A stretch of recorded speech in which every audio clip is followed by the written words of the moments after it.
Good evening, dear Idelson-Shein, dear students, dear participants of this webinar, dear colleagues. A very warm welcome to tonight's lecture within the context of our lecture series on ambivalent neighborhoods between Judaism, Christianity, and Islam. And first of all, of course, Iris, I'm delighted that you're here, that you are actually in Tel Aviv, not here, but returning in a way to Frankfurt, at least virtually, after having spent several years as a research fellow in Frankfurt in the 6th floor of the main building. And it's wonderful that we could win you over for a talk within that context. And I would also like to welcome my colleague, Rebecca Foss. She is here for several reasons. First of all, because she is an expert in the field of the topic of tonight's lecture and working closely together with Iris Idelson-Shein in that regard. And secondly, because she helps me out, because after the talk, I will unfortunately have to leave because I haven't learned to be at two places at the same time yet. I have to give a talk myself in Oldenburg, and I will have to disappear quietly at about 7:15. So thank you, Rebecca, for taking over the moderation of the discussion afterwards. Now, in terms of content tonight, we are moving from the Ottoman Empire to a completely different period, and two very different questions. Last week, we heard Heather Sharkey talk about the constellation between Jewish, Christian, Muslim communities in the Middle East, in the Ottoman Empire, and the question of religious, social, cultural living together. Tonight, we are discussing a completely different element of what we call neighborhoods or neighboring cultures, namely the question of the phenomenon of translation between neighboring cultures and linguistic, social, cultural, of course, in the early modern period mainly. And there's no better expert for this question than our lecturer tonight, Dr. Iris Idelson-Shein. And allow me to briefly introduce her before giving her the floor. She is a senior lecturer at the History Department of the Ben-Gurion University of the Negev in Beersheba, and has a very broad range of research interests and expertise that includes mainly translation. She is very interested in Yiddish language and literature, but also questions of gender, science, the body, mainly focusing on the early modern period in what is called Ashkenaz. She received her PhD from Tel Aviv University in 2011, which resulted into the book that I will mention very briefly in a minute.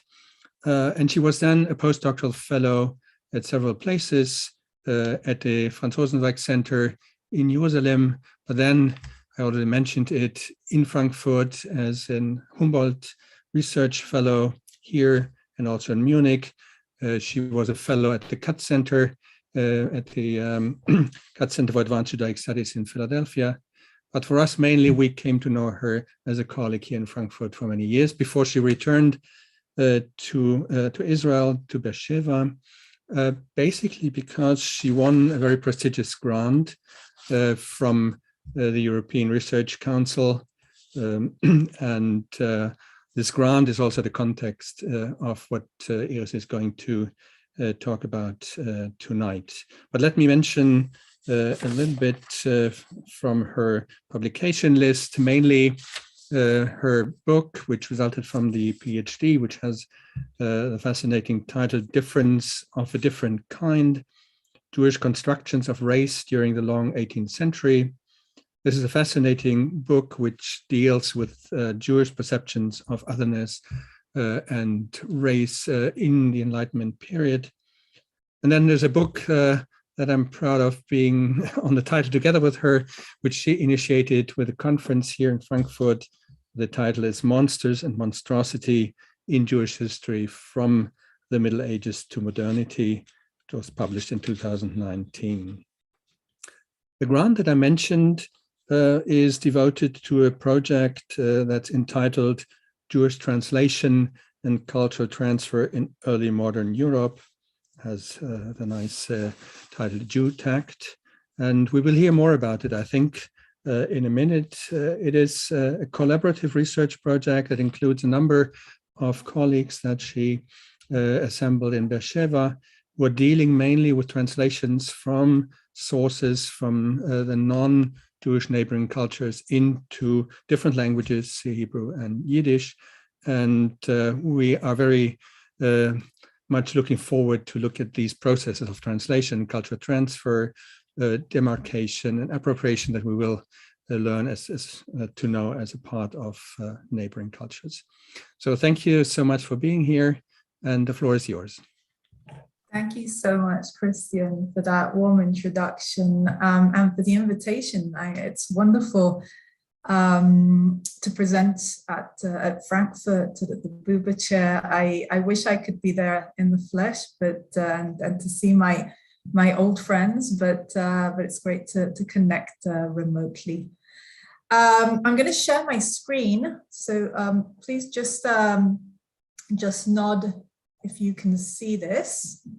Yeah, okay. Oh, hang on just a minute. There we go. Okay. So what I'm going to be talking about today is, as Christian mentioned, the corpus of Jewish translations of non-Jewish texts into Jewish languages, which developed during the early modern period, roughly between 1450 and 1800. The project itself deals with the years 1450 to 1830, but I'm going to be focusing primarily on the 17th and 18th century, to some degree also in the 16th century. My main question today is going to be what motivated the construction of this corpus? That is to say, what drove Jewish authors in this period to translate works from European languages and works created by Christian authors into Jewish languages, primarily, as Christian mentioned, I'm going to be focusing on Hebrew and Yiddish, though the project does discuss also Ladino and Judo-Italian, but to a lesser degree. So I'd like to begin my talk with a short poem that appears in the 18th century Hebrew translation of Pietro Metastasio's Betulia Liberata. This translation was produced by a Dutch Jewish author by the name of David Hofshi Franco Mendes. And he opens his book, his translation, with the following rhymes, reflecting on the act of translation. And this is what he writes. Tell me, poet, what have you done, plowing a field to which you have no claim? A slave to a master have you thus become, and no longer will Hofshi, that is free, be thy name. And of course, this is a pun on the translator's name on the one hand and the act of translation on the other. So Mendes's poem presents the act of translation as one of self-enslavement, of complete and utter submission. And he prods the translator to explain his motivations, that is to say, whatever could inspire someone to take upon himself such servitude. In other words, why translate? Now, I've chosen to open with Mendes's poem because I think it really articulates quite poignantly the problems posed by translation for early modern Jews. You see, extra Jewish knowledge had long been a contested issue among Jews, going way back to antiquity. Some Jewish rabbis and authors, like Moshe Zakut, Yosef Karo, or Shlomo Luria, argued the pursuit of non-Jewish knowledge constituted a diversion from the straight path of rabbinic studies and was liable to contaminate the minds of young, impressionable Jewish readers.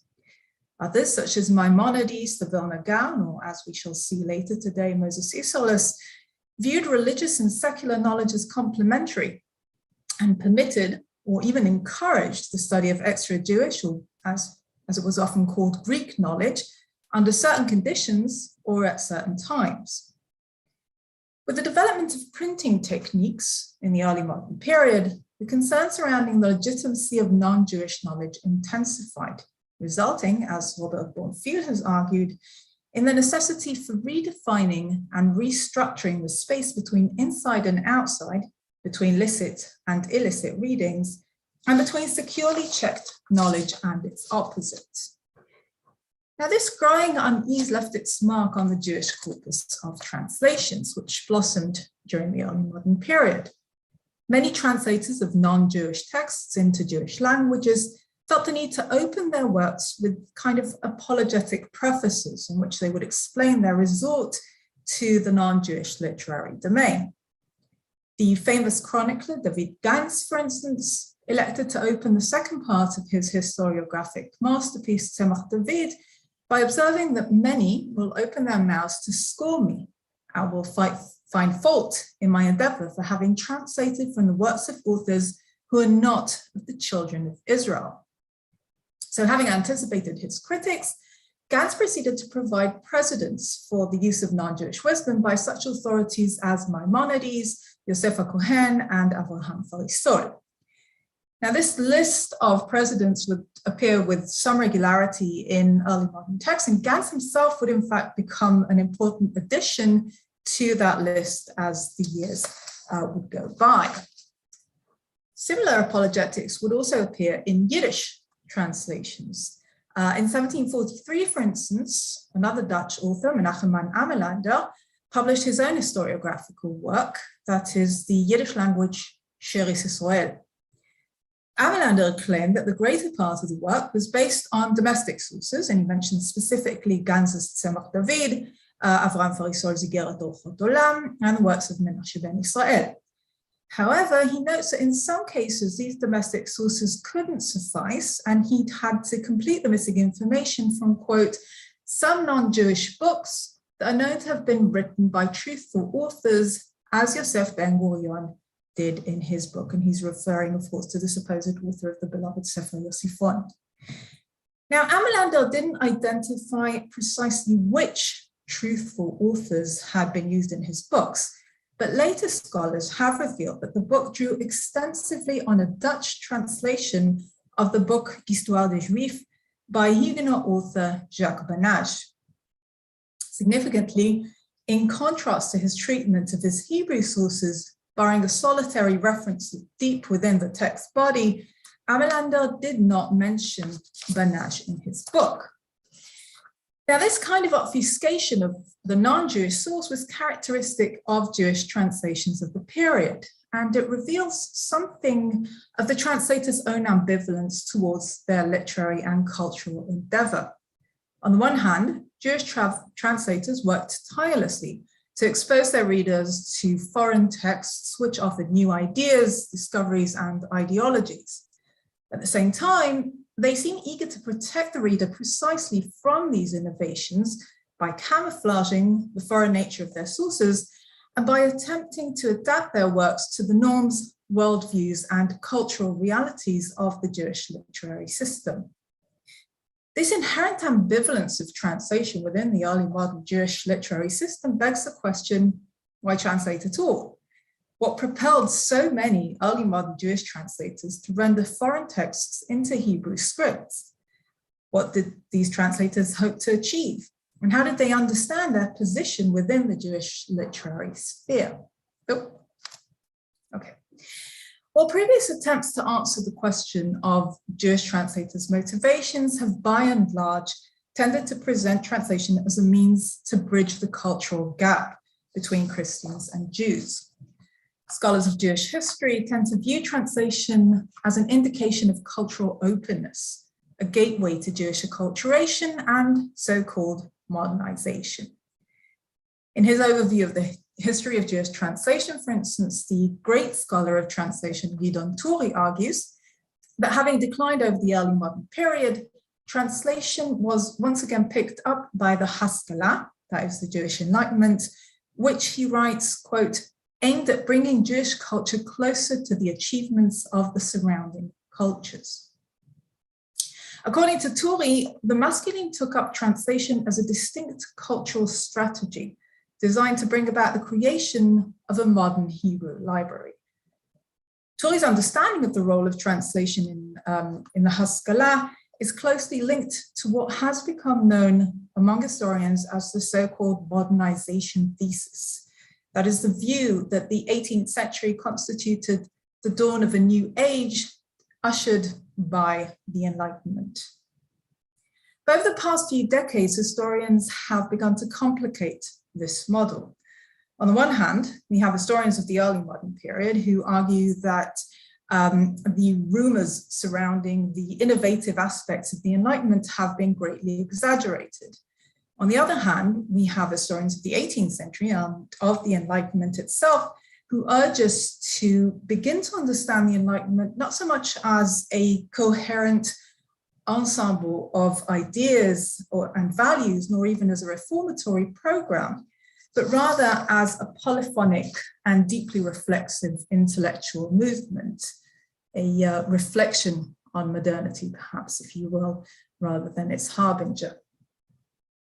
An analysis of the nature and scope of Jewish translation during the early modern period supports these more nuanced views of the relationship between Enlightenment and modernity. Indeed, contrary to the prevailing image promoted by Turi and others, Jewish translation began to flourish long before the Haskalah. So this figure here depicts, it's based on a database that we are constructing as part of the GTAP project. And it depicts a number of translated, by the way, I should mention this database is going to be open access, hopefully in about 2 years. It's already online, but it's kind of a pilot version, but it will be open to everyone in about 2 years' time. So what you can see here, this pink line, is a number of texts that were translated into Jewish languages between the years 1500 and 1825. And the purple line depicts a number of discrete translations.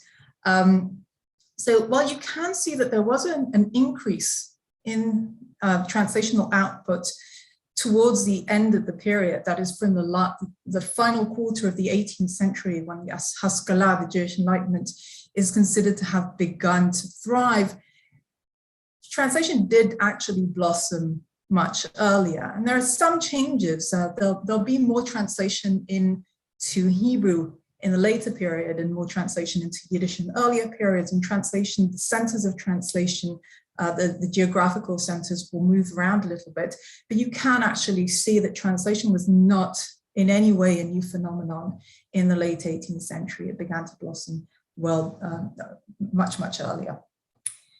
In addition, even if we take a closer look at the agents of Jewish translation themselves, both during the late 18th century and during earlier periods, we immediately discover that translational activity was carried out not only by members of the Haskalah or other kinds of immediate suspects of cultural innovation, but also by religious thinkers, rabbis, and other purported traditionalists.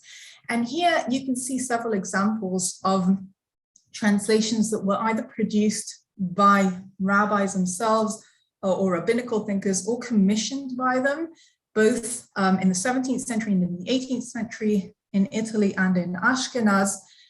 This translation, for instance, Otzar Chaim, produced by Rabbi Yaakov Zahalon, who was the chief rabbi of Ferrara during the time.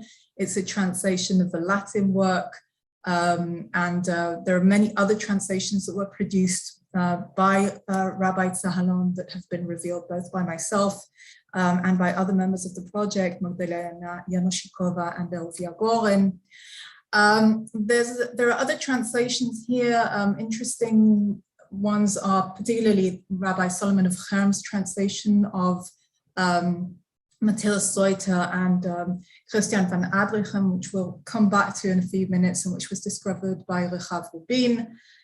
Abraham ben Elijah of Vilna translates the works of Buffon, and he's the son of the Vilna Gaon. So you can actually see there's a lot of rabbis who are producing translations, and these kind of translators are really the mirror image of the kind of masculine translators portrayed by Turi as the main protagonists of Jewish translation and cultural innovation during the 18th century. So viewing the corpus of masculine translations against the backdrop of this wider library of translated works, both earlier and contemporary, challenges its modernist image, allowing us to pinpoint more carefully elements of continuity and change in Jewish attitudes towards translation throughout history. This kind of contextualization, once again, brings the question of motivation into sharp critical relief. Now, finally, the celebratory view of masculine translation as this kind of bridge to modernity is further complicated by recent trends within the field of critical translation studies, which have begun to question this long-held understanding of translation as this kind of coming together of two distinct cultures harmoniously. Scholars such as Tejaswini Niranjana, Maria Timochko, or Vicente Rafael call our attention to the power dynamics inherent in any form of translation, and especially in translations between hegemonic and minority or subaltern cultures. As Niranjana points out, translation as a practice shapes and takes shape within asymmetrical relations of power. It is precisely these power structures that have contributed to contemporary scholars' disillusionment with translation as a means for intercultural dialogue. As Rita Felsky has observed, translation is perceived today by many in the fields of literature and cultural studies as, quote, a form of social homogenization, part of a more general flattening out of cultural and linguistic differences. Now, this suspicion towards translation is not unwarranted. The translational choices made by Jewish translators were often deeply inspired by their unusual position as part of a religious and ethnic minority within early modern Europe.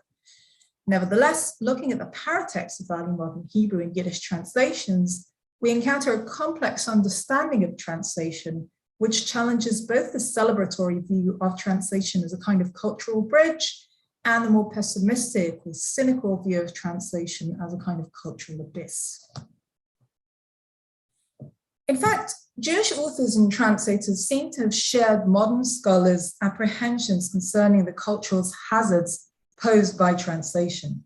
And yet at the same time, they insisted on the absolute necessity of translating Jewish texts into non-Jewish texts into Jewish languages, producing Hebrew and Yiddish translations at a dizzying pace, at times with little or no regard to the needs of their target readers.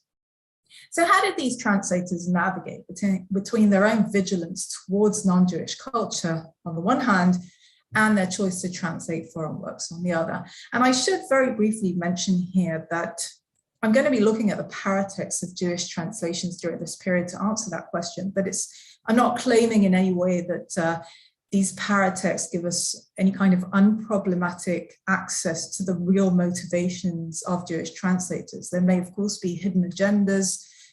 This or that translator may have produced his translation owing to all kinds of considerations that aren't really available to us today, unspoken ones. But I'm interested in the way these translators present their own motivations. And I believe that this kind of self-presentation should matter to us, the historians. So looking at the paratexts of early modern Jewish translations, one finds that often translators tended to present their works as serving a primarily conservationist function, at times even as a means to fortify Jewish culture in the face of foreign influence.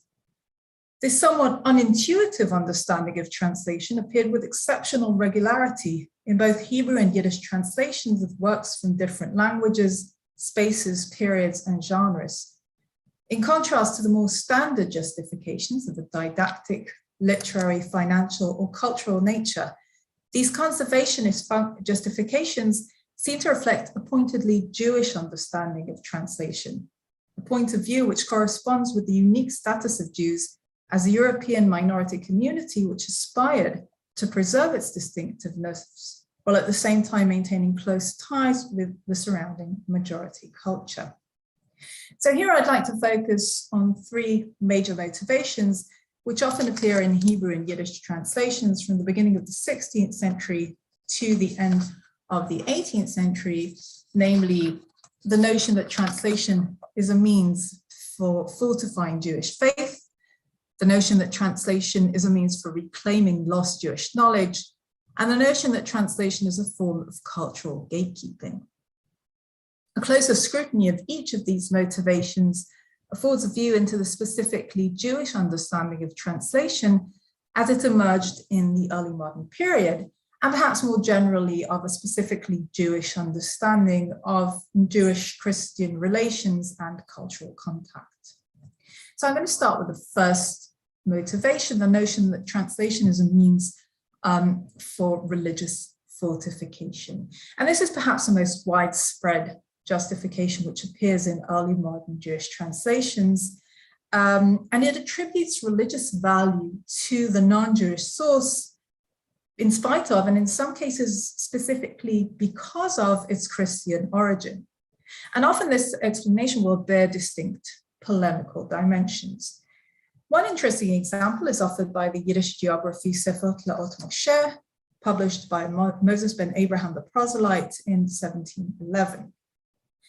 The cover page presents the work as follows: a description of the entire world and of the 10 tribes, which is proven from Jewish books, as well as the books of the nations, which attest to the same, and also the writings of Rabbi Avraham Farisol. So you'll notice that this is kind of a recurring name in these prefaces in his Sefer Igeret Orchot Olam.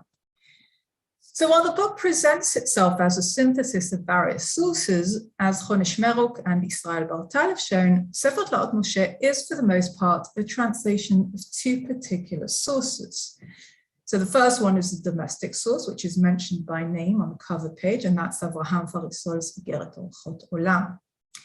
The second source text is the Latin Tabularum Geographicum Contractarum by Dutch author Petrus Bertius, and that source is actually not mentioned on the cover page, and it's only mentioned in passing in the text body. Now, admittedly, the translator did acknowledge his use of some non-Jewish sources on the book's cover page, but in contrast to his treatment of his Hebrew source, he saw no need to mention these sources by name. Indeed, for Moses ben Abraham, the value of the non-Jewish source was not in the name of its author, in its cultural prestige, its scientific or literary merit, but solely in its admission of the truth of the Jewish messianic myth. But there were some Jewish translators who not only acknowledged their non-Jewish sources, but who trumpeted the Christian origin of their works. And one such translator was the enigmatic 16th century author Moshe Botarel. Sometime around 1561, Botarel published a Hebrew book titled Ein Mishpat, Wellspring of Justice. In direct contrast to Ambivalente, Moses ben Abraham, and numerous other Jewish translators, Botarel's approach to translation was entirely unapologetic. In fact, he went as far as to introduce his Christian source already on the book's cover page, a very uncharacteristic choice for a Hebrew translator. So even those translators who will acknowledge their use of non-Jewish sources by name will often do that in the introduction and not specifically on the title page. But here in Ein Mishpat, you can see this is Ein Mishpat Yetza Mipi Chacham Goy. So Ein Mishpat derived from the mouth of a Gentile. Further information on the source text was given in the work's preface, in which Botarel identified his source as a work of Goy Echad Ha'ish Shmo Michael Goy Mesiach Lefi Tumo, a certain Gentile by the name of Michael, who speaks in innocence. Now, this innocent Gentile is in fact none other than the famous prophet Michel de Notre Dame, better known by his Latin name Nostradamus. Curiously, Ein Mishpat is not a translation of Notre Dame's famous 1555 prophecies, as has been previously suggested by Moritz Steinschneider, but rather a forgotten almanac for the year 1562, which was available only in manuscript form. So it's very curious how this manuscript actually reached Botarel. Whatever happened, it did reach Botarel, and he translated Nostradamus' characteristic amalgamation of French and Latin terms into heavy-handed Hebrew peppered with French terms.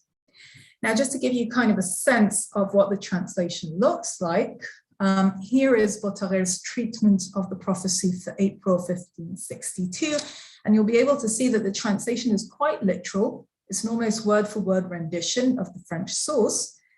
And in fact, while Botarel claims to have translated the work from Latin, he clearly calls upon Nostradamus' French to complement his use of Hebrew. So whenever a word is missing in Hebrew, he'll just use the French word in Hebrew transliteration. So you can see here the month of April, Avril in French, is Avril also in Hebrew transliteration.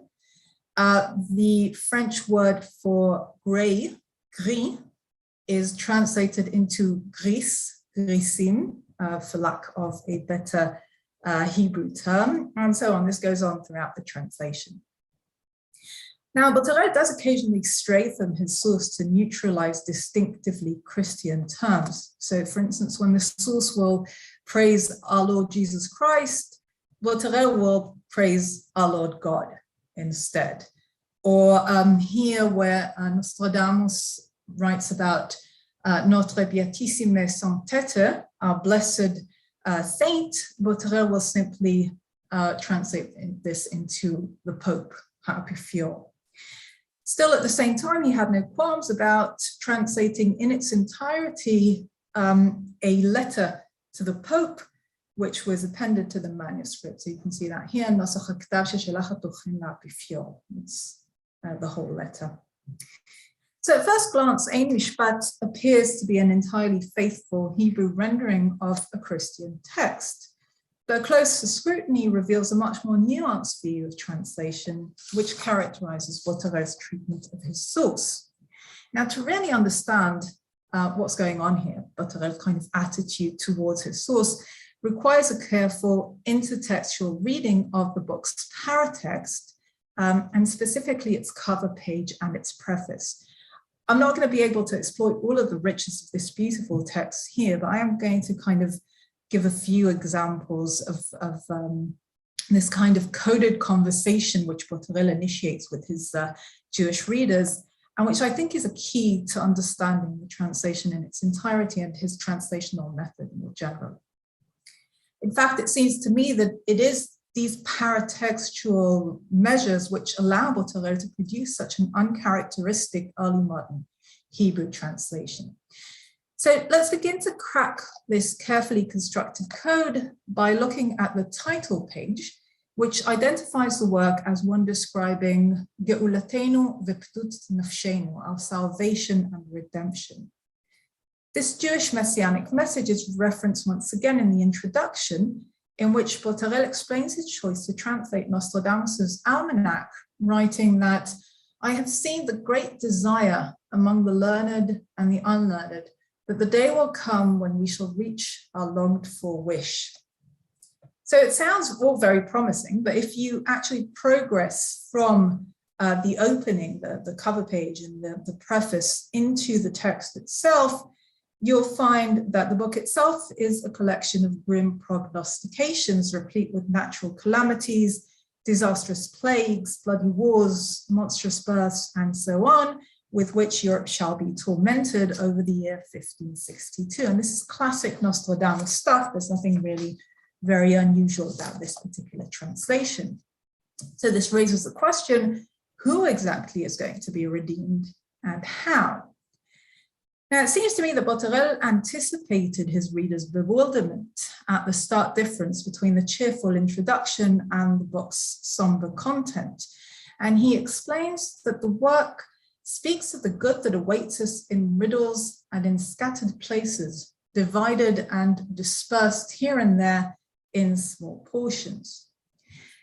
Now, these scattered riddles permeate Botarel's preface, in which the translator conjures a wide range of canonical Jewish texts to create what Gérard Genette has famously called that indigenous theory, which features in work's paratext and which is intended to provide the reader with the most reliable interpretative key to understanding the text. Now, just to give one brief example, Botarel presents Nostradamus, as we've seen in his preface, as an ambassador sent unto the nations from the Lord, who watches over his people and remembers the covenant of our fathers, Michael, a Gentile who speaks in innocence.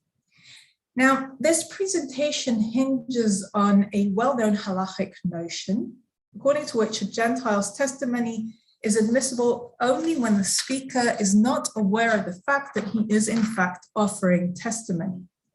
In using the phrase Goy HaMasiach Lefi Tumo, a Gentile who speaks in innocence, to designate Nostradamus and his prophecies, Botarel gestures towards the translation's utility specifically for a Jewish readership. And in fact, he seems to be signaling that the book contains a hidden message for the Jews, which is concealed from the eyes of even the greatest seer of them all, that is, of course, Nostradamus. The preface furthermore likens Nostradamus to an envoy sent unto the nations. And here we find unmistakable reference to Obadiah 1:1, quote, "We have heard a message from the Lord, an envoy was sent to the nations to say, rise, let us go up against her for battle." Now, according to the biblical prophecy, the heavenly envoy will encourage the nations to declare war upon Edom, by the end of which Edom will be made, quote, "small among the nations, utterly despised." As is well known, and as Rebecca Foss has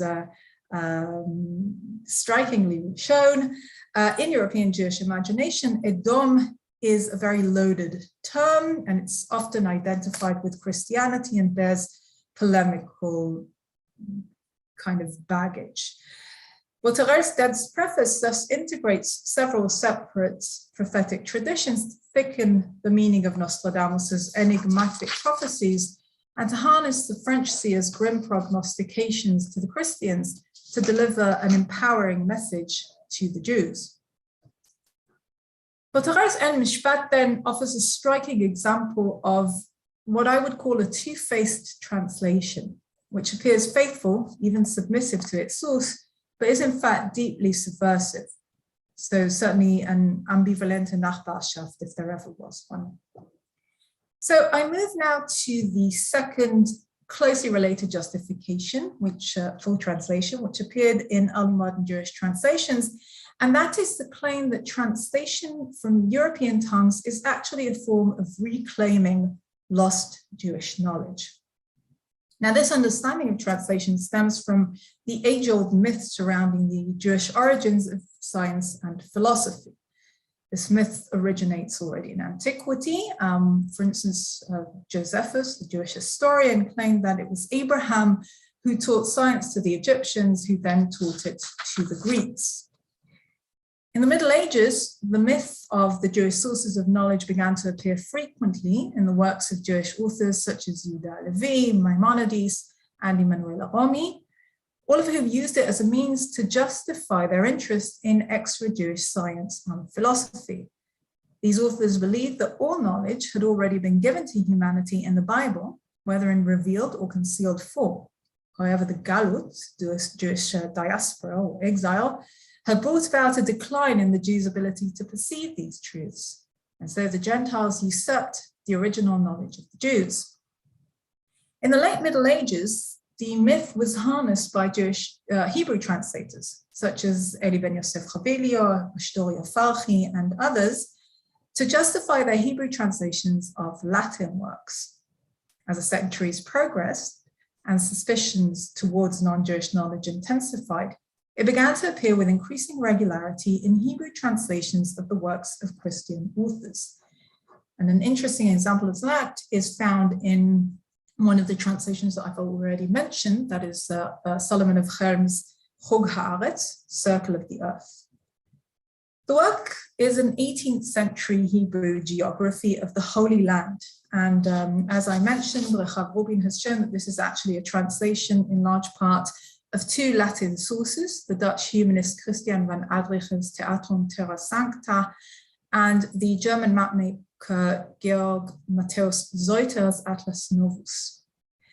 In the preface to the work, Solomon, a renowned rabbinical author, acknowledged his reliance on an unnamed Jewish source, but he did not identify the source by name, and we've come to expect that by now. The preface affords an unusual view into the self-perception of a Jewish rabbi translator. May the temple be built and the holy city restored. And if, God forbid, I shall not live to see it restored, may God at least permit me to behold its ruins. And I shall stand on a cliff and observe it from afar on a map. And I shall take pity on the holy cities which have been draped in foreign garments. And I shall remove their veils and I shall recognize their visage. And I shall copy from the foreign tongue into our holy tongue. So for Solomon, translation was a form of returning Jewish knowledge to the Jewish tongue. It was almost as though by transferring the description of the holy sites from Latin to Hebrew, he was able to transfer the land itself from the Gentiles to the Jews. Another example is offered by the prolific yet enigmatic translator Meir Leib Neumark of Hanau. In the early 18th century, Neumark produced several translations at the behest of the renowned bibliophile and chief rabbi of Prague, David Oppenheim. Among these translations was an unacknowledged translation of an astronomical textbook by Jesuit author Pierre Gautrouche. And this is just kind of to give you an example of one of the ways in which we're able to identify these unacknowledged translations. So here you can see that the illustrations that appeared in Gautrouche's Latin source were instrumental in being able to kind of identify that this is a very rough translation of that source. Another work of Neumark's was a translation of a yet unknown German geographical work, and he calls this in Hebrew Sefer Tochen HaKadur. In his preface to the latter translation, Neumark likened the sciences to a captive Israeli maiden taken from Judah and forced to serve a Gentile mistress. He further explained that all knowledge originates in Judaism, including philosophy, which he explains following an anecdote which appears in the writings of Abravanel, arose from a chance encounter between the Greek Plato and the prophet Jeremiah. So for translators the likes of Solomon of Chel, Yuda Leib Neumark, and others, the foreign source text was not truly foreign, nor was it a source text at all. Indeed, the myth of the Jewish origins of knowledge created a kind of reverse causality, which rendered the non-Jewish source a mediating text, a mere incidental conduit, not for Jewish-Christian dialogue, but for intra-Jewish dialogue over and across generations. This unique understanding made it only natural that Jewish translators would deem any acknowledgement of their non-Jewish source entirely superfluous. I move now to the last motivation for translation that appears in that I'm going to discuss today, and that is the notion that translation is a form of cultural and literary gatekeeping. So however much Jewish translators presented their work as oriented towards the past, it is clear that the cultural firmament which characterized European Christian society in the early modern period left its mark also on Europe's Jews. The modest Hebrew library, which had thus far targeted a narrow group of rabbinically trained Jewish men, could no longer satisfy the appetites of an increasingly large Jewish readership. Translation offered the ideal solution to the dilemma which faced Jewish authors during this time. On the one hand, the adaptation of foreign texts to Jewish tongues was a sure and swift means to enrich the Jewish library. On the other hand, by making non-Jewish literature available in Jewish languages, translators were able to control the infiltration of ideas and discoveries into the Jewish cultural sphere. A keen observer of the cultural changes of his time, the 16th century Rabbi Moses Isserles was quick to pick up on the necessity of translation within the changing literary climate. In his glosses to the Shulchan Aruch, that is Yosef Karo's 16th century authoritative codification of Jewish law, Isolis added a caveat to Karo's original prohibition on reading secular works. He observed that one should indeed refrain from reading such works in non-Jewish languages, but that in the Holy Tongue it is permitted. Isolis's exemption was promptly adopted by Jewish translators, most prominently by the same David Gans whom we've met earlier today, and you can see that here he cites his teacher, Moses Isolis. A similar distinction between licit reading in Hebrew and illicit reading in non-Jewish languages appears in the preface to Avraham Farisol's Igeret Orfot Olam. So we've met Farisol several times today, and we've seen how he's served as this kind of precedent to justify the interest of Jews in non-Jewish knowledge. And in fact, in the preface to his work, Farisol spares no harsh words in condemning those who dabble in foreign works. So he writes, to quiet their sadness and grief, those who read non-Jewish works, read songs and filthy romances and books of ancient fabricated wars, and they please themselves in the children of strangers. Now, of course, as David Ruderman has revealed, Farisol's own book draws extensively on non-Jewish sources, particularly Francesco de Montalbano's description of the discovery of America. Farisol, however, viewed his translation not as part of the problem, but as its solution. So he writes, and so I, Abraham Farisol, have composed for them today this letter. That Farisol chose at one and the same time to deride the consumption of non-Jewish works and to translate one into Hebrew reveals the unique Jewish perception of translation as a means both to cross and to reinforce the cultural and religious borders between Christians and Jews.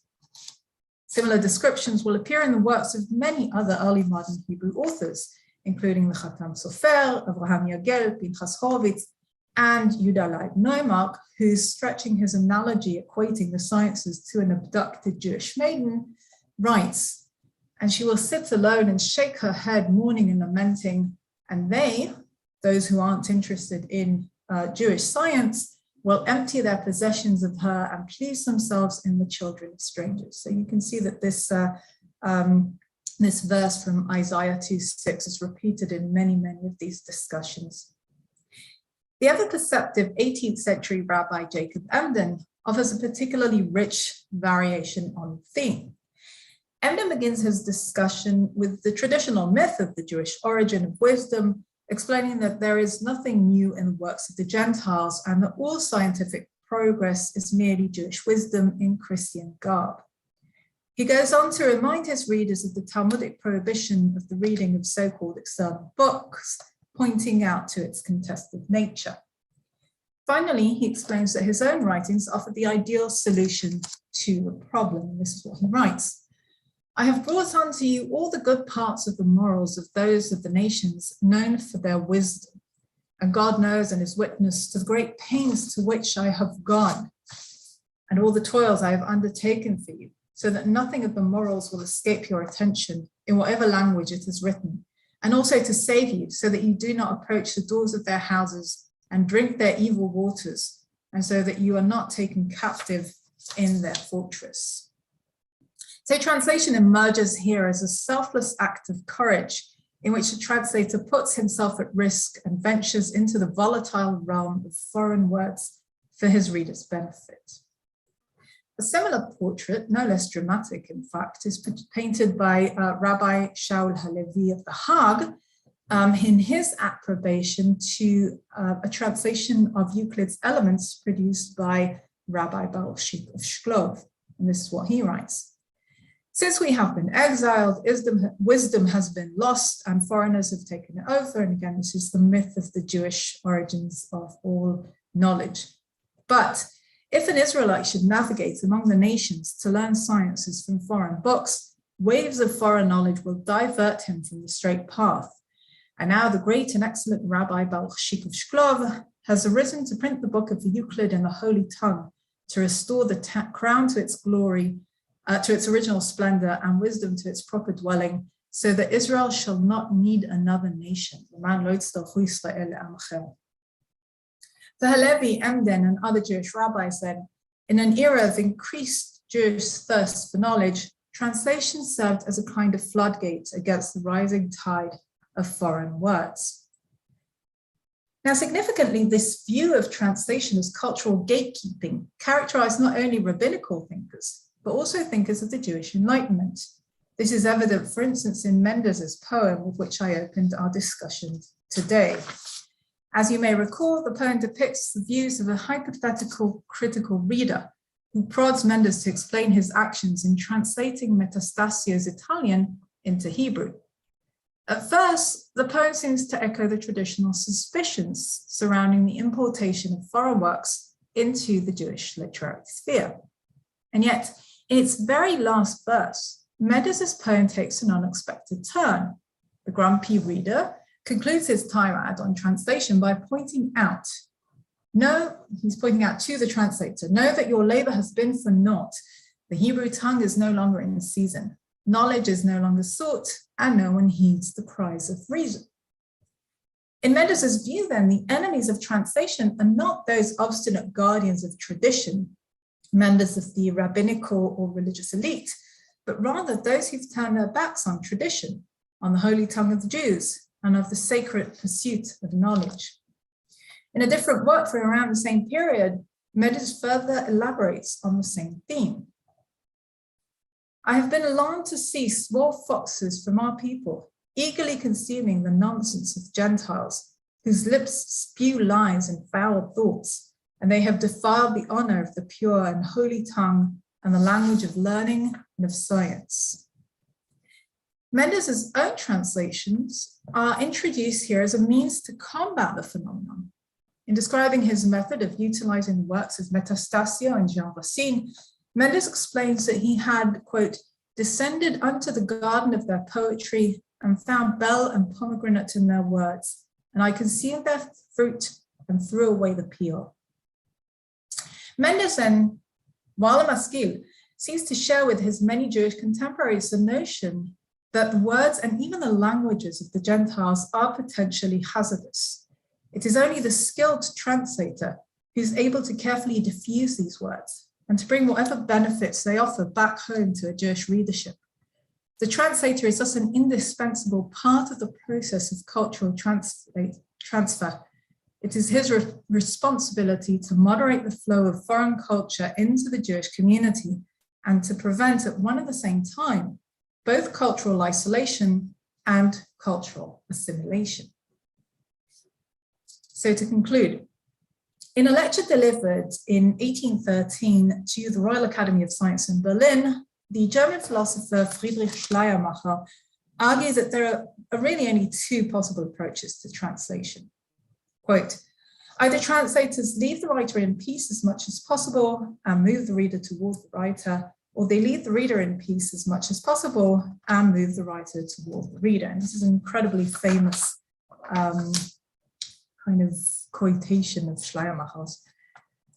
Over 2 centuries have gone by since Schleiermacher's famous formulation, but the notion that translation is either a form of embracement or rejection is still widespread. Often translation is celebrated as a sign of cultural openness, a means to overcome cultural, linguistic, and religious differences. Other times it is criticized as an imperialist act aimed at the suppression of cultural diversity and at the preservation of power relations between hegemonic and subaltern or minority cultures. Looking at the paratexts of early modern Jewish translations challenges both these views. For Jewish translators, translation was primarily a means of importing knowledge into the Jewish cultural sphere in a heavily monitored form. Underlying the corpus of Jewish translations was a deep ambivalence towards non-Jewish culture and an acute awareness of the dangers inherent in direct, unmediated exposure to that culture. Jewish translation was thus a solution to the problem. In their approach towards their non-Jewish sources, Jewish translators were simultaneously submissive and subversive. They accepted, yet they adapted. They at once embraced and rejected their sources. This special understanding of translation reflects the essential ambivalence which characterized Jewish-Christian relations during the early modern period and beyond, a relationship which was marked at one and the same time by assimilation and exclusion, attraction and repulsion, rivalry and respect. Thank you.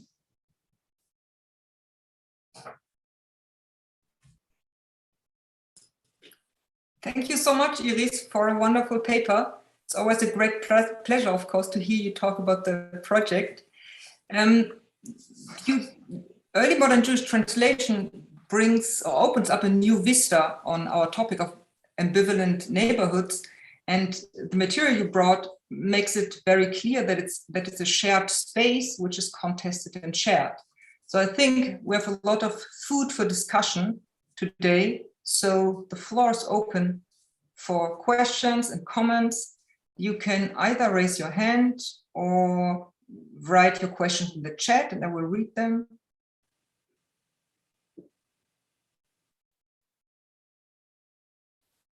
I don't see any. There is somebody asking. Antonia Steins, please. Yes, hello. Can you hear me? Yes. Okay. Thank you so much for giving us an insight into your project. I have a question on the reclamation side of the topic that you talked about. I was wondering, because you talked about how the outside sources are seen, and how is the role of the Hebrew language communicated in these translations? Is it because you talked about these ideas that were thought to be Jewish at first and then sort of appropriated from the Jewish source? And does the translation edify this idea? So when it is returned to Hebrew, is something won, or is the idea just reclaimed? I'd be interested to hear what your thoughts are on this. Thank you. That's a great question. It really depends, and this is going to be my answer to many of the questions, I guess. It really depends on the translator. So there are cases in which the translator will say, by translating back into Hebrew, and this is particularly evident when you look at Maskilic translations towards the end of the 18th century. So they will claim that by translating into Hebrew, that the language itself gives something back to the text. You'll find this a lot in translations of apocryphal works. So Naftali Herz-Weisel, for instance, towards the end of the 18th century, translates the Sapientia Salomonis, the Wisdom of Solomon, from German into Hebrew.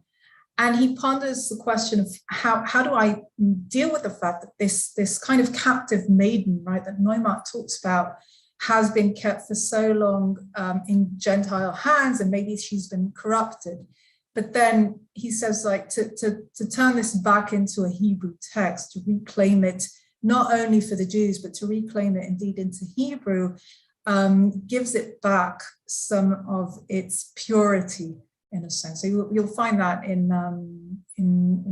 Weisel and then Yud Lamed Ben Ze'ev's translation of Ben Sira, and I would say mainly in these kind of apocryphal translations. So that does occur, particularly in late 18th century works. Actually, I would like to follow up on this one. You said that they're reclaiming European works. And from the quotes you brought, the first one, plowing the fields of others, that it seems to me there's also, it's not only meaning like it's not only liberating, but it also sounds to me like they know that they're doing something forbidden, because it also, when I hear it or read it, it sounds like they are, because they say they're taking something from the field of others. You read it as an enslavement, but maybe it's also something about their sort of stealing or robbing from a field, from basically books which belong to others. So I was wondering how this relates to the metaphors which you have shown in other paratexts about liberating and bringing back Jewish wisdom into the Jewish world. Yeah, well, I don't know about, he says plowing a field to which you have no claim. And there is something aggressive about that. And you definitely find that there is an aggressive aspect in these translations. So one of the things that I've, these kinds of metaphors for translation with which I've been toying is the translation as a form of cannibalism, right? Cannibalization. I'm taking this from Brazilian understandings of translation.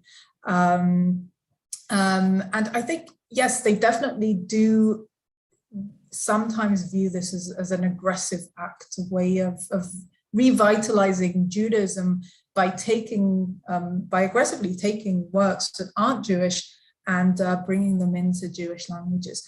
But I should note, and I'm sure that Rebecca, that you know this, but I've just so that it's on the record, there is no real notion of plagiarism in this, at least in the earlier period. So you'll also find Christian authors, particularly in the sciences and other genres, medicine and so on, who will take works from other authors and reproduce them almost verbatim. So the notions of kind of authorship and originality are very, very different from the ones that we have around today.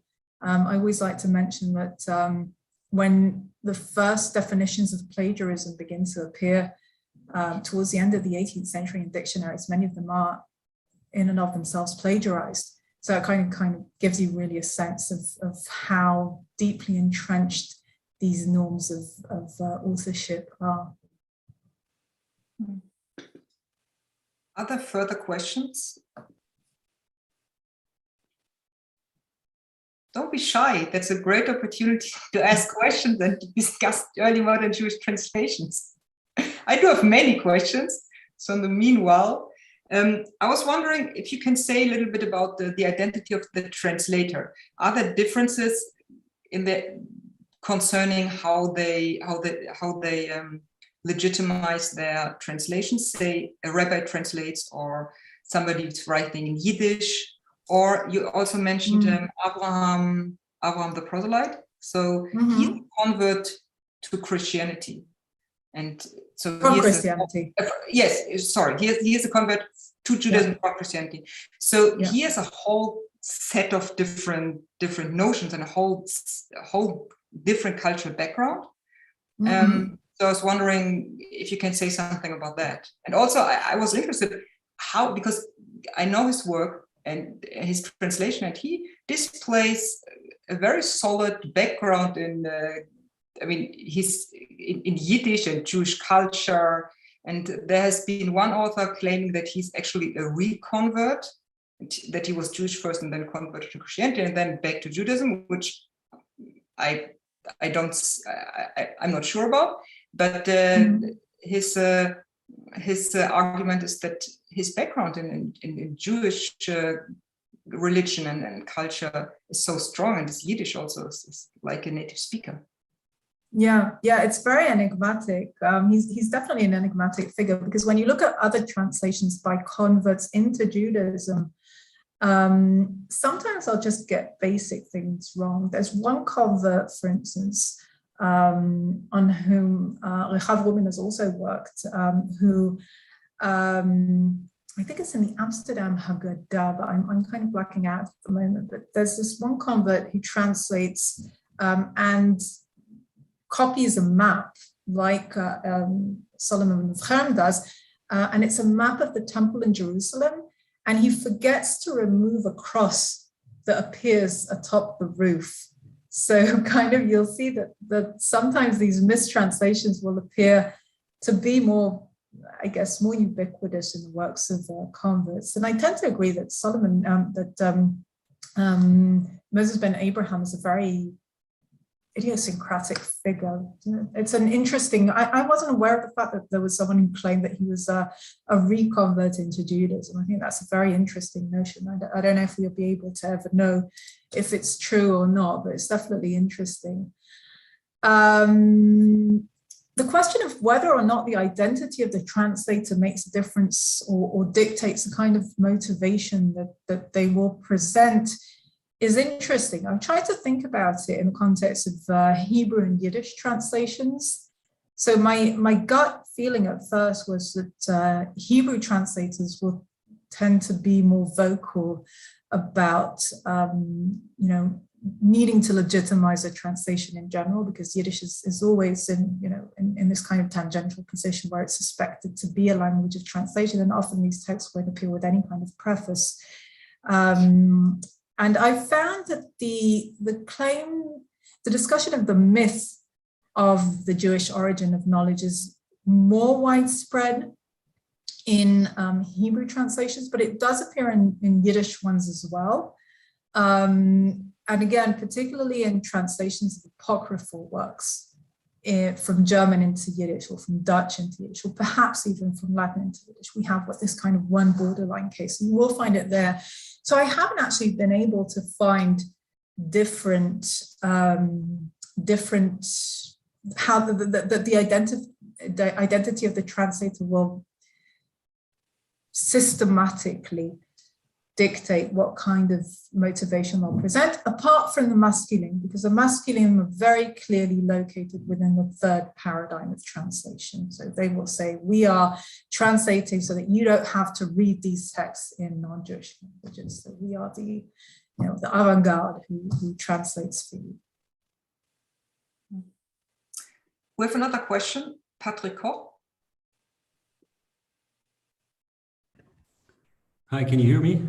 Yes. Yeah, hi. Okay, great. Hi, Iris. Thank you so much for this wonderful talk. It is really fantastic, and I'm so happy that I finally had a chance to learn about your project and to see the first fruits in addition to the materials that you published so far. So I have a question concerning the paratexts that you work with, and you mentioned that already, that paratexts as a source are to some extent problematic because they not necessarily reflect the intention of the author. So some of the paratexts that I encountered in early modern prints, they seem to be highly stylized. They use standardized formulations and stuff like that. So I was wondering if you can say a little bit about, are there standardized formulations that you came across, and how would the paratexts of these translations compare to classical Hebrew texts that are not translated? Yeah, that's a great question. I'd have to say that the second part of your question is something that I haven't actually thought about, and something I should have been thinking about. So thank you for that. I'll definitely try to keep that.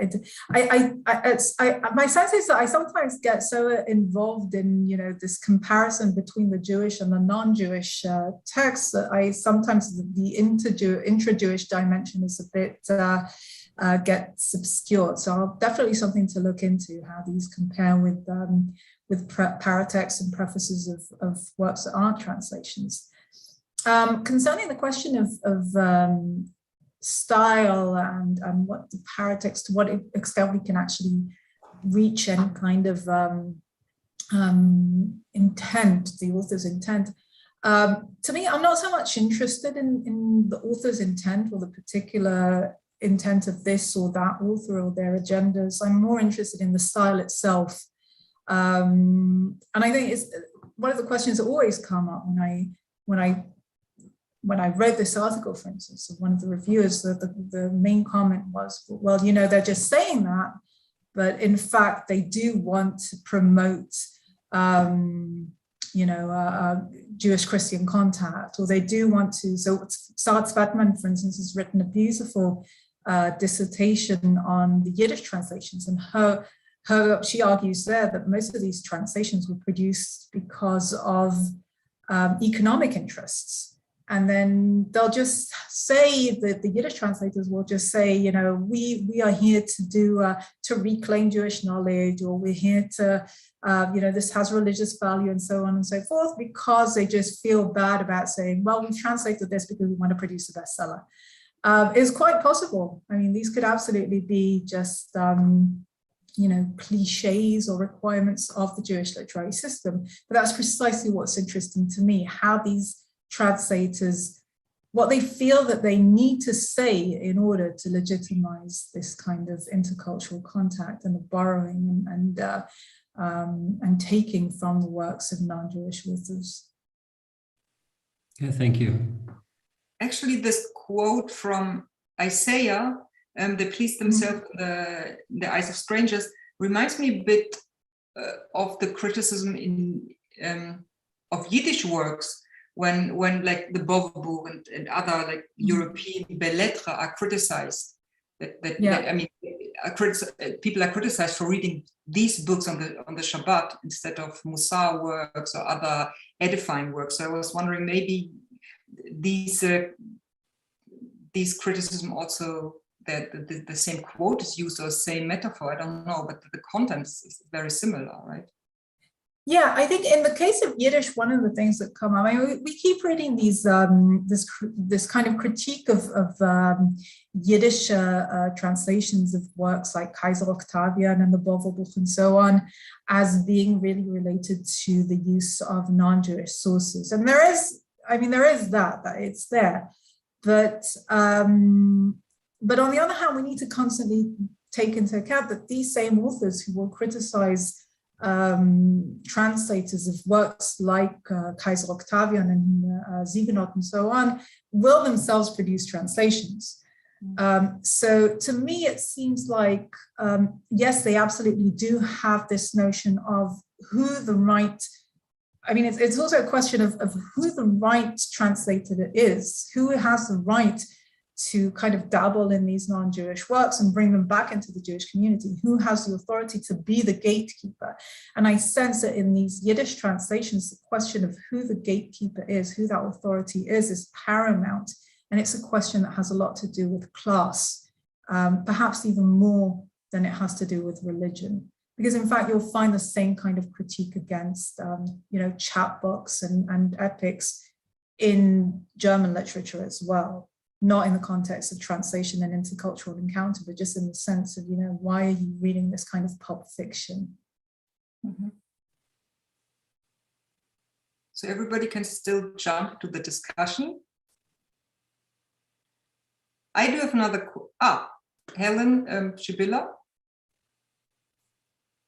think you're still muted. Okay, I think now you can hear me. Yes. Thank you very much for your interesting talk. And I'm not so very well knowledge within this field to admit. I took a course with Gerald Frakes on the Boverbuch ages ago. But one question popped into my mind right now, which is, I think you mentioned some translators which had kind of Ashkenazi names, but were lived and worked in Amsterdam, or was it just the publication of the books? And of course, within this time, you have this big Sephardic community. And I'm meant to ask you, how much does this play a role, this kind of Sephardic or Ashkenazi surroundings, atmosphere, whatever? Could you say something about that? Yeah, that's great.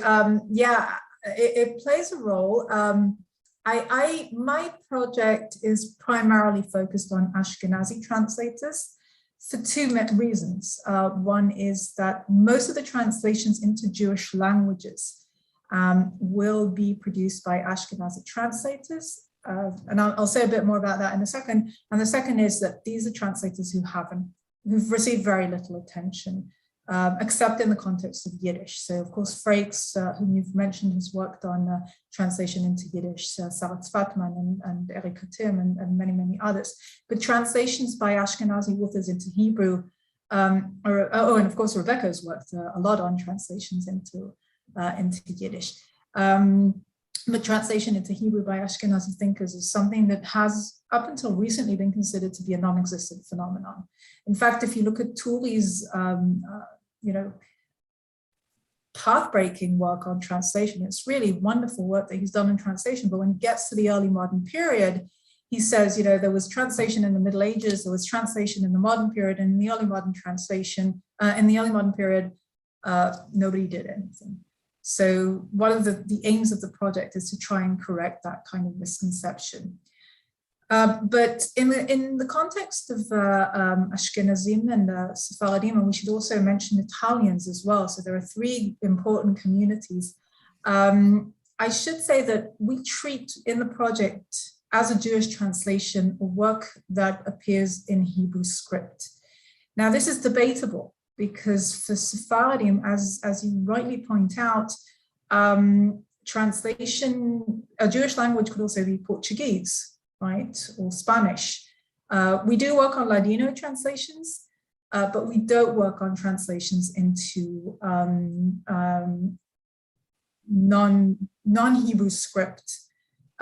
The reason being that Sephardim, particularly Western Sephardim in Amsterdam and other places, would have had access to non-Jewish texts in non-Jewish languages. So they're very linguistically assimilated into their environment, whereas the translations that I'm working on particularly, and the rest of the group, most of the rest of the group working on, are translations that would have made non-Jewish knowledge accessible to wide swaths of readers who'd have no access to that knowledge in any other way. So they would have to read these translations in order to know, for instance, about Descartes or about Buffon's notions of natural history and so on and so forth. They wouldn't have been able to read that in non-Jewish languages. So most of the corpus is indeed Ashkenazi. Patrick?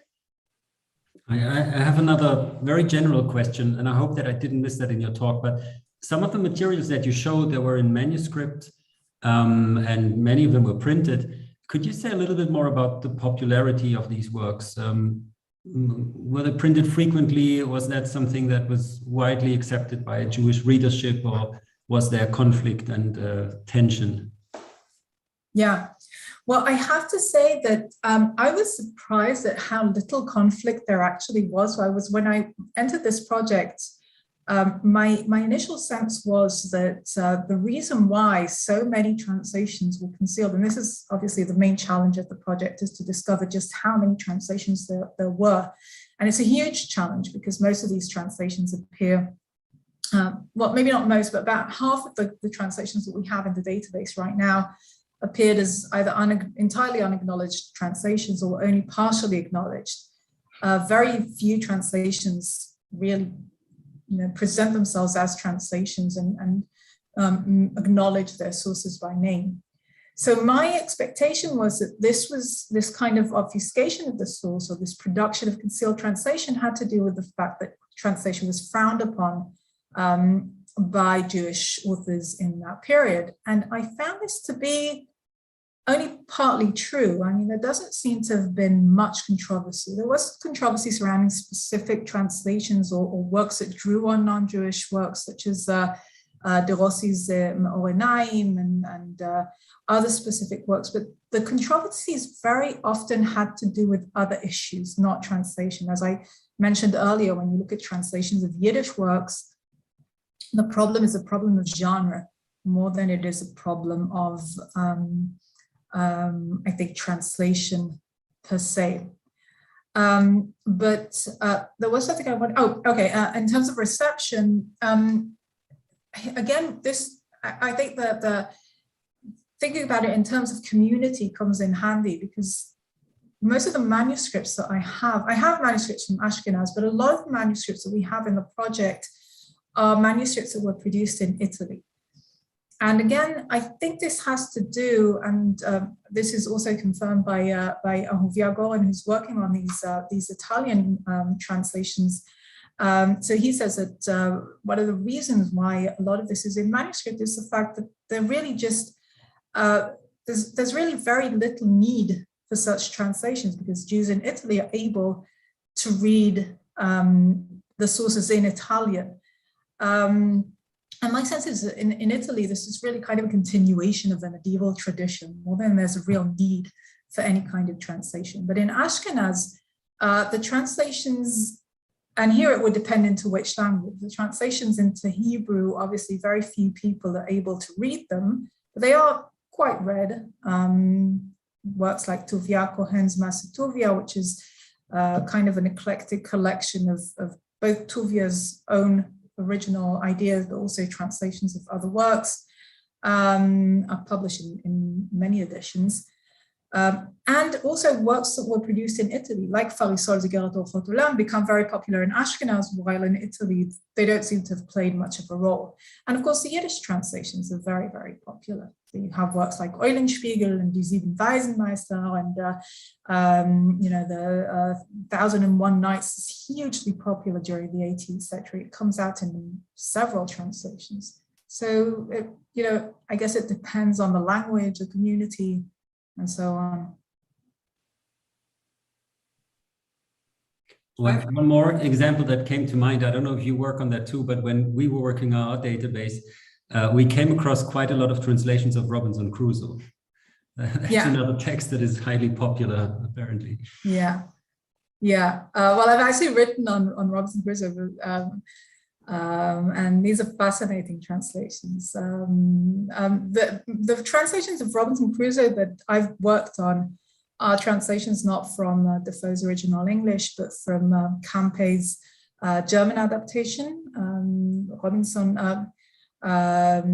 you also have, there seems to have been one translation which was probably based on a mediating text in French that appeared in Metz, I think sometime around 1764, but it's lost. If you found that, I'd love to know.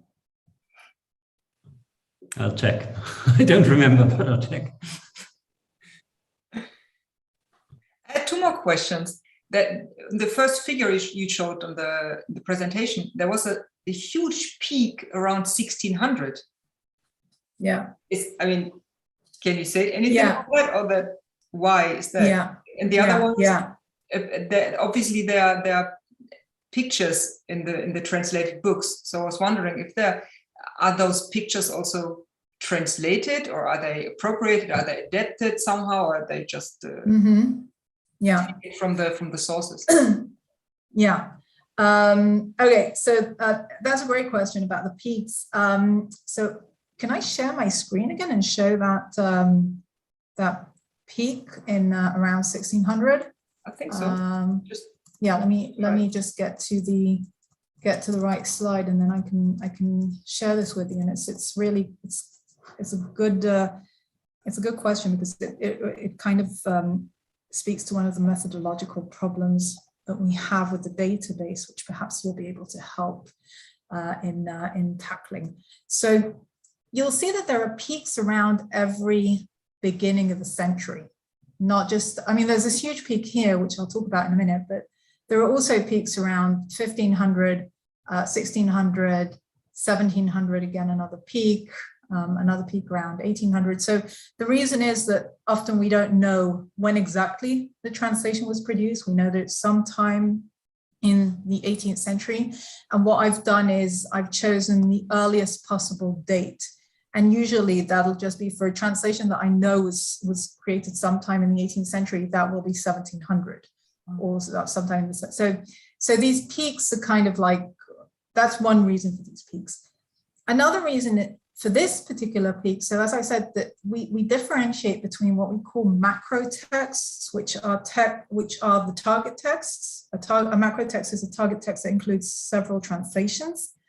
And then we have the sources, and you'll see here there are way more sources than there are macro texts. The reason, there are a lot of translations here, and this has to do with the fact that many translations into Yiddish, which appeared during the 17th century, we don't know exactly when they were produced, so we've simply designated them as having been produced in 1600.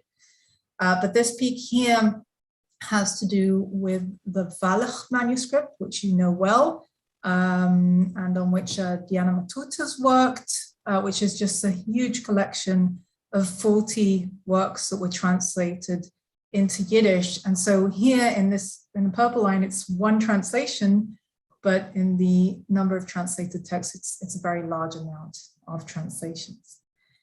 So that's to your first question. As for the second one, yes, so you could see this here. I mentioned this in passing when I talked about Neumark. And this is another example. So this translation by Shlomo Cherm is really a translation of a map. So it's really it's both a textual translation, but it's also a visual translation. And here in Neumark's translation, you can see how, so it was the way that I understood that this was a translation before actually comparing the text was that I simply knew these, I'd seen these somewhere. And then I went back to Goethe and I found these images, and then, you know, gave me the motivation to actually do comparative work, which is often very, very tedious. Cool, thanks. Are there any questions, comments? Last chance. If there are not, thank you so much again. That was great. That was really fascinating. And we can't wait till the database goes online. You say in 2 years. So wonderful. Yeah, thank you. Thanks, everyone. Everybody is invited to come to the next lecture next Monday. And we also will go back to the early modern period, this time to Italy. So have a good night, everybody. And